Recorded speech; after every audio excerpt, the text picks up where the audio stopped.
الحمد لله الحنان المنان الذي خلق الإنسان وعلمه البيان، والصلاة والسلام على رسوله سيد الإنس والجان وعلى آله وأصحابه ذوي الخير والإحسان. أما بعد، فأعوذ بالله من الشيطان الرجيم.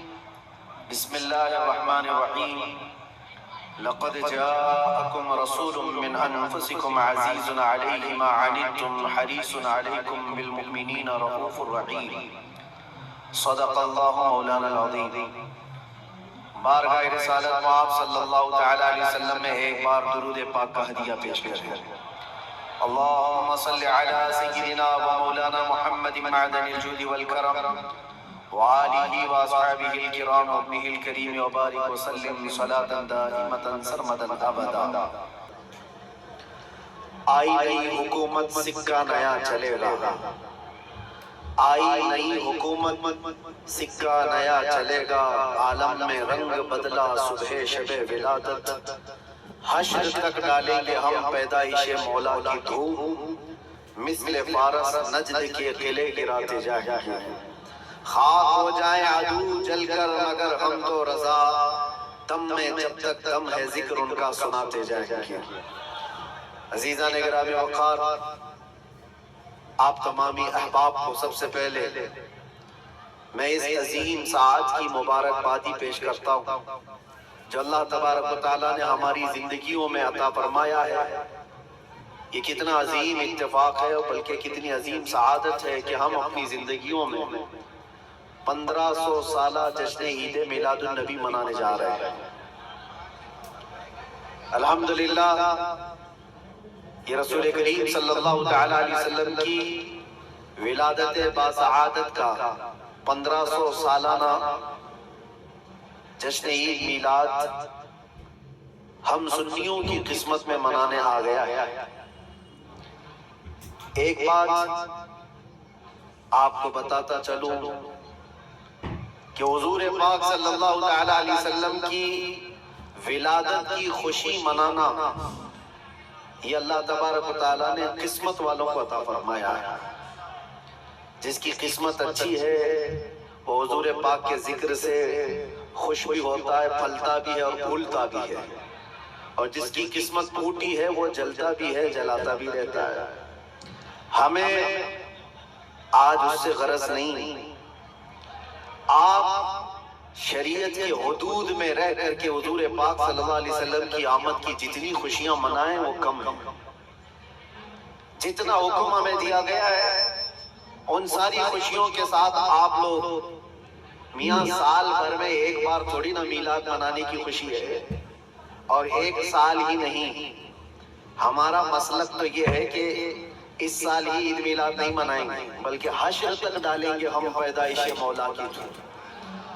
اور بلکہ یہ اپنا عقیدہ بنا کر کے چلو، دم میں جب تک دم ہے ذکر ان کا سناتے جائیں. اور ہو سکتا ہے پروگرام کے لیے، سٹیج کے لیے اور پھر ماحول بنانے کے لیے پرمیشن لینا پڑتا ہو، لیکن حضور پاک کا ذکر کرنے کے لیے کسی سنی کو کسی کے پرمیشن کی ضرورت نہیں. عاشق رسول اس کا عقیدہ تو یہ ہے، میں وہ سنی ہوں جمیل قادری، مرنے کے بعد میرا لاشا بھی کہے گا الصلاۃ والسلام.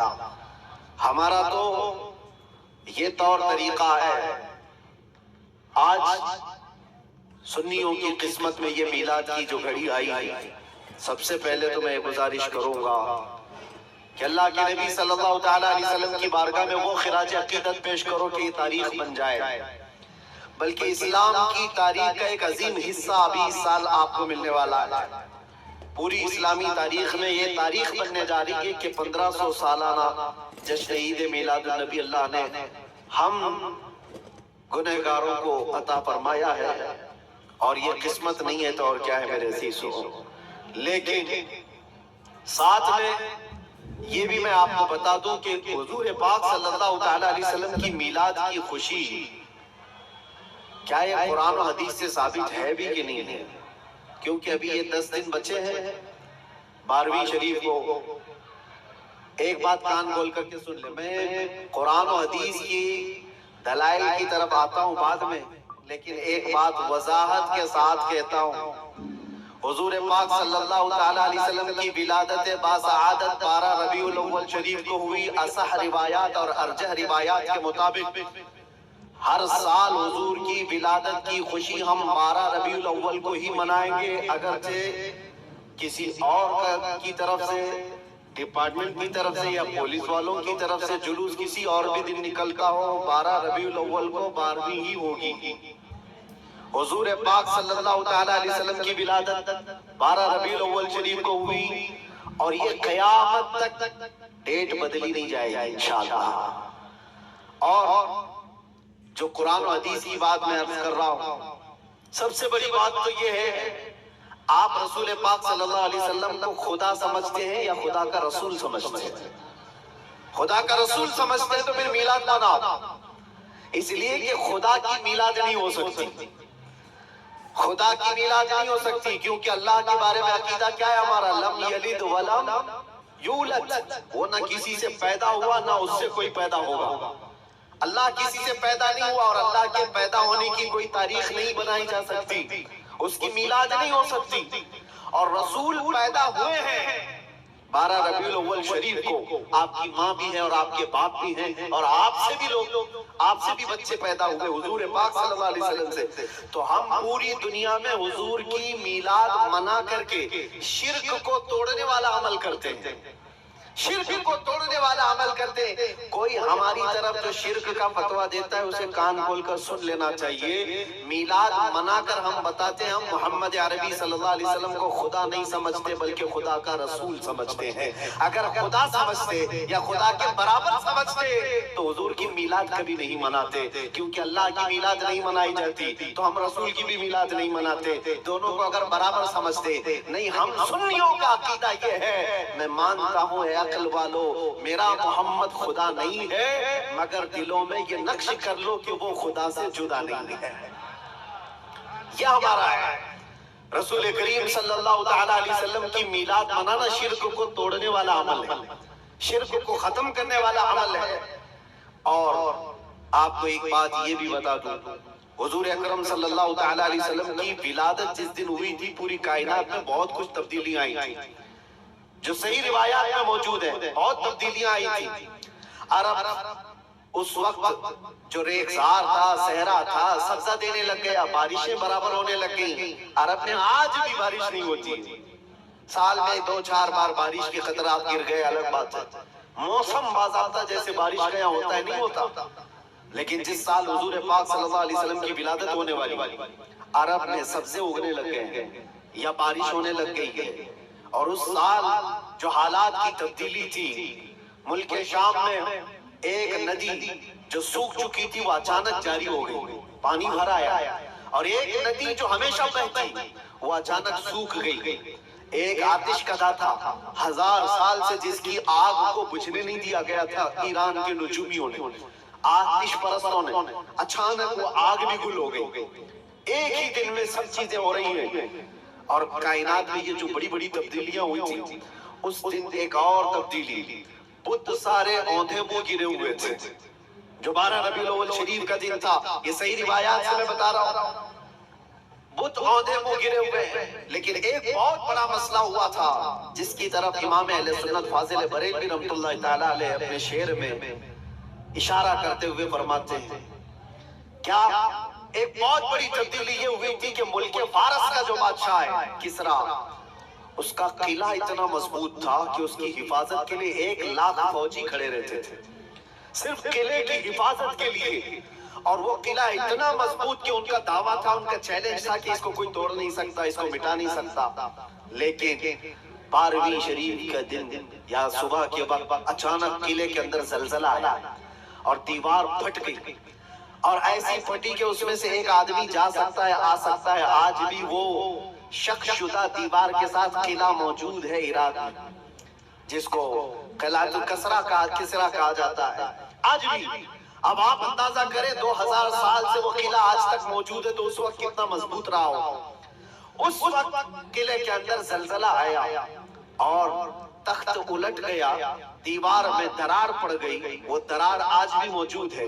بادشاہ حیران و پریشان، دوسرے دن سارے نجومیوں کو بلایا گیا اور پوچھا گیا کہ یہ کیا ماجرا ہے کہ اتنا مضبوط قلعہ کیسے یہ ٹوٹ گیا، یا اس کی دیوار میں شگاف کیسے آ گئی ہے؟ تو سارے نجومیوں نے اپنے علم کے مطابق جو نتیجہ نکالا، بادشاہ سے کہا در حقیقت یہ زلزلہ عام زلزلہ نہیں ہے، یہ تیری دیوار کا ٹوٹ جانا یہ عام سی بات نہیں ہے، ہمارا علم یہ بتا رہا ہے کہ اس روئے زمین پر اللہ کا کوئی نبی پیدا ہوا ہے جو تیری سلطنت کو ختم کرنے والا ہے۔ ایک بچہ عرب میں ایسا آیا ہے، آئی نئی حکومت، سکہ نیا چلے گا، عالم میں رنگ بدلا صبح شب ولادت۔ اس دن جو ہوا تھا اس کو امام اہل سنت کیوں فرماتے ہیں؟ وہ ایک دن کی بات ہے نا، حضور کی ولادت ہوئی، فارس کے قلعے میں کیا ہوا؟ زلزلہ آیا۔ حضور کی ولادت ادھر مکہ میں ہوئی اور ملک فارس میں زلزلہ آیا اور قلعے کے اندر درار آئی۔ اب سنو، اعلیٰ حضرت کہتے ہیں حشر تک ڈالیں گے ہم پیدائش مولا کی دھوم، یعنی قیامت تک ہم رسول اللہ کی میلاد کا ذکر دھوم دھام سے منائیں گے۔ اس کا اثر کیا ہوگا؟ فارس میں تو دیکھا تھا، قلعے میں زلزلہ آ گیا تھا، حضور کے پیدائش کے ذکر سے ہی قلعہ ہل گیا تھا۔ اب ہم جب ذکر کریں گے مثل فارس نجد کے قلعے گراتے جائیں گے، مثل فارس نجد کے قلعے گراتے جائیں گے۔ آج جن لوگوں کے قلعے گرتے ہیں یا ہلتے ہیں وہ ذکر مصطفیٰ سے ہی گرتے ہیں، لیکن اس کا ہمیں کچھ اثر نہیں ہونا چاہیے۔ خاک ہو جائیں عدو جل کر مگر ہم تو رضا، دم میں جب تک دم ہے ذکر ان کا سناتے جائیں گے۔ عزیزان گرامی وقار، میں بہت چھوٹے سے وقت کے لیے آپ کے پاس آیا ہوں، لیکن ایک عظیم میسج دے کر کہ میلاد مصطفیٰ صلی اللہ علیہ وسلم کے موقع پر سارے سنیوں کو یہ چاہیے کہ صرف جھنڈے لگانے اور کمکمے لگانے اور بڑے بڑے نعرے لگانے سے ہی عید میلاد النبی کا آپ اہتمام نہیں کر رہے ہو، بلکہ ہر سنی عاشق رسول کو چاہیے کہ وہ اس موسم میں نہیں بلکہ پوری زندگی اس کی ہے، لیکن اس موسم میں خاص طور پر اپنے نبی پاک صلی اللہ علیہ وسلم کی سیرت تو پڑھ، میرے آقا صلی اللہ علیہ وسلم کی بایوگرافی معلوم ہو جائے، حضور پاک کی زندگی کو سمجھ جائے گا تو میرے عزیزو یہ ہواؤں کے جھونکوں سے اس کا کبھی کچھ بال بیکا نہیں ہو سکتا۔ جو نبی پاک صلی اللہ علیہ وسلم کو پڑھا ہوا ہے وہ طوفانوں اور آندھیوں میں اپنا مذہب نہیں بدل سکتا، وہ لوگوں کی لالچ پر اپنا دین کا سودا نہیں کر سکتا۔ یہ وہی لوگ ہیں جو دین کے سودا کرتے ہیں جنہوں نے اپنے نبی کو نہیں پڑھا ہے۔ حضور پاک صلی اللہ علیہ وسلم کو جن آنکھوں نے ایک بار دیکھا ہے وہ صحابہ کی زندگی تو دیکھ لیں، ان کو کھولتے ہوئے تیل میں بھی ڈال دیا گیا، مگر دامن مصطفیٰ سے ہاتھ ہٹانا تو دور کی بات ہے، زبان پر لفظ لانا بھی انہوں نے کبھی گوارا نہیں کیا ہے۔ جانتے ہو 3 بھائی تھے، یہ قلیوبی میں ایک حکایت لکھی ہوئی ہے، 3 سگے بھائی تھے، ایک عیسائی بادشاہ نے گرفتار کر لیا، تینوں جوان تھے 20 سے 30 سال کے بیچ میں، اور بادشاہ نے قید کر کے ان کو سب سے پہلے کیا کہا؟ تم اپنا دین بدل کر دھرم پریورتن کر محمد عربی صلی اللہ علیہ وسلم کے جو قصیدے گاتے ہیں چھوڑ دو۔ لیکن دیکھو یاد رکھو، اس میں سے جب بادشاہ نے یہ بات رکھی تو انہوں نے کہا نہیں، ہمارا دین اتنا سستا نہیں ہے کہ ہم تمہاری قید میں آتے ہی بدل ڈالے۔ اس نے کہا اگر تم بدل لو گے تو میں تمہیں اپنے وزارت میں سپاہیوں میں بڑے منصب پر رکھوں گا۔ نہیں مانا، ٹھکرایا۔ بادشاہ نے کیا کہا؟ اس کی سزا تمہیں بھگتنے کے لیے تیار رہنی ہوگی۔ تیار ہے؟ بہت بڑے ایک کڑھائی میں تیل کو لا کر کھولتے ہوئے تیل میں اس میں سے سب سے بڑے بھائی کو ڈالنے کا حکم دیا۔ بادشاہ نے جیسے حکم دیا جلاد آیا اور ان 3 بھائیوں میں سے ایک کو اٹھایا اور کھولتے ہوئے تیل میں ڈال دیا۔ اندازہ کرو موم بتی پر اگر تمہاری انگلی بھی لگ جائے نا تو چمڑی جل کر کے نکل آئے، اور پتہ نہیں کتنے دن تک اس کی جلن آپ کو ہوتی رہے، لیکن ایک پکتے ہوئے تیل میں ڈالا جا رہا ہے، ڈال دیا، جسم پورا چرمرا گیا۔ تھوڑی دیر گزری، 2 بھائی اور موجود، دوسرے کو بلایا گیا، دیکھا تمہارے بھائی کا حشر کیا ہوا ہے، تم اگر بادشاہ کی پیشکش کو قبول کر لو تو شاید تمہاری جان بچ سکتی ہے۔ دوسرے نے مسکرایا اور کہا وہی شاید ان کی ہی زبان تھی جو بریلی سے یوں آتی ہے، زندگی یہ نہیں کسی کی کسی کے لیے، زندگی ہے نبی کی نبی کے لیے۔ میرے بڑے بھائی کو چلانے کے بعد اب تو تم نے اور بھی مشکل کر دیا ہے فیصلہ، میں اس بات کے لیے تیار ہوں کہ اس سے بڑے تیل میں بھی مجھے ڈالا جائے، لیکن زبان پر میرے مصطفیٰ کے دامن کو چھوڑنے والی بات کبھی نہیں لا سکتا۔ دوسرے بھائی کو بھی اٹھایا گیا اور کھولتے ہوئے تیل میں ڈال دیا۔ دو بھائیوں کی شہادت ہو گئی جگہ پر ہی۔ وہ تیل میں ڈالنا زبان پہ الفاظ ہو سکتا ہے، آسانی سے ہم بول رہے ہیں اور آپ آسانی سے سن رہے ہیں، پریکٹیکل جس کے ساتھ ہوگا وہ اندازہ کر سکتا ہے درد اور کرب کس کو کہتے ہیں، شدت کی تکالیف کس کو کہتے ہیں۔ میرے عزیزو، تیسرا جو نوجوان تھا وہ بہت ہی کم عمر کا تھا، 22 سے 23 سال کا ہوگا۔ بادشاہ کا جو وزیر وہاں پر تھا، اس نے دیکھ کر کے بادشاہ سے کہا اس لڑکے کو میرے حوالے کر دیجیے، میں اس کو بدل کر کے لاؤں گا، میرا چیلنج ہے۔ کیوں جان اس کی بھی لے لیں گے، میں اس کو بدل کر کے لاؤں گا۔ اتنے مضبوط لوگ کیسے ہو سکتے ہیں عرب کے کہ کھولتے ہوئے تیل میں ان کے بھائیوں کو ڈالا گیا تب بھی یہ بدل نہیں رہے۔ دو کو مرتے ہوئے، ارے یہاں ایک کو ڈنڈا پڑتے ہوئے دیکھ کر سارے بھاگ جائیں، اور یہ دو کو چلتے ہوئے دیکھ کر کے بھی ٹس سے مس نہیں ہوتے۔ کیسا عقیدہ ہے، کیسا تسلب ہے ان کا۔ بادشاہ نے کہا کس بات پر تمہیں یقین ہے کہ اس کو تم بدل لاؤ گے؟ اس نے کہا مجھے بھروسہ ہے، آپ مجھے دیجئے 1 مہینے کا ٹائم، اس کو بدل کر نہ لاؤں تو پھر مجھے آپ جو سزا دیں۔ بادشاہ نے کہا ٹھیک ہے لے جاؤ۔ تیسرے کو کھولتے ہوئے تیل میں ڈالنے کی بجائے بادشاہ نے اپنے وزیر کے حوالے کر دیا۔ اور دنیا دیکھو میرے عزیزو، یاد رکھو عاشقان مصطفیٰ سے 2 امتحان ہر زمانے میں ہوتے رہیں گے، آج بھی ہو رہے ہیں اور ہوتے رہیں گے۔ پہلا امتحان موت سے ڈرا کر کے تمہارا دین چھین لیا جائے گا، موت سے ڈرا کر کے یہ ہو جائے گا وہ ہو جائے گا، تمہیں یہ کر دیا جائے گا وہ کر دیا جائے گا۔ موت کا ڈر، خوف تمہارے قدموں میں ڈگمگاہٹ لانے کے لیے لایا جاتا ہے۔ اگر موت سے نہیں ڈرتا کوئی آدمی تو اس کے ساتھ دوسرا پیترا کیا کھیلا جاتا ہے۔ یہ دنیا کا دستور ہے ہمیشہ سے، جب دیکھتی ہے دنیا کے یہ موت سے ڈرتا نہیں ہے تو پھر اس کو عورت اور دولت کی لالچ سے خریدنے کی کوشش کی جاتی ہے۔ یہ 2 چیزیں ایسی ہیں جو اچھے اچھوں کا سودا کر جاتی ہیں۔ بہتوں نے اپنا ایمان صرف شباب پر بیچ دیا ہے، حسن و شباب کو دیکھ کر کے۔ عورتوں کے دل دادا ہوئے یا دولت کے دل فریب ہو گئے، اور انہوں نے اپنا دین کا سودا کر لیا ہے۔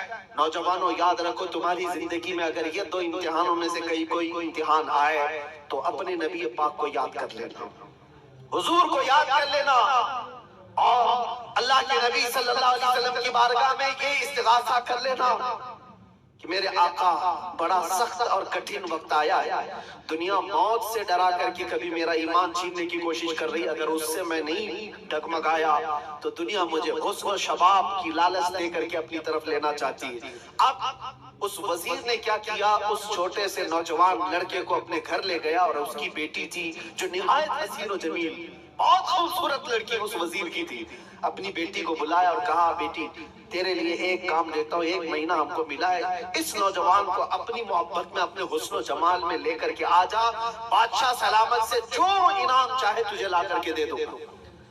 اپنی لڑکیاں عاشقان مصطفیٰ کو خریدنے کے لیے کل بھی بھیجے جاتے تھے، آج بھی بھیجی جا رہی ہے۔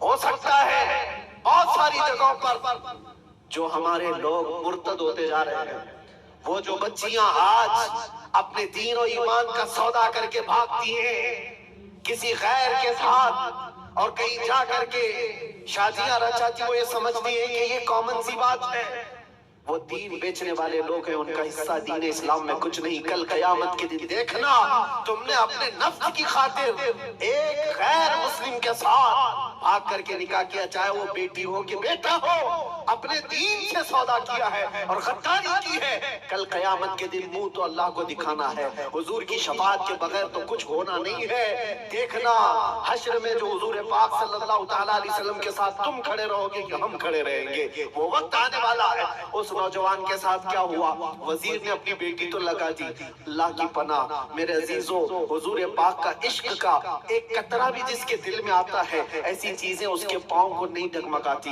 نہ کبھی اس کا ایمان خرید سکتی ہیں، نہ اس کے دین کا سودا کر سکتی ہیں۔ وہ لڑکی روزانہ آتی، رات کے وقت بیٹھ جاتی، اور یہ نوجوان جیسی محسوس کرتا میرے کمرے میں اکیلے تنہا رہنے کے باوجود وزیر کی خوبصورت حسین و جمیل بیٹی، جس کے نکاح کے پیغام بادشاہوں کے اولاد سے آیا کرتے تھے، شہزادے نکاح کا پیغام بھیجا کرتے، وہ لڑکی میرے پاس آ کر بیٹھ جا رہی ہے۔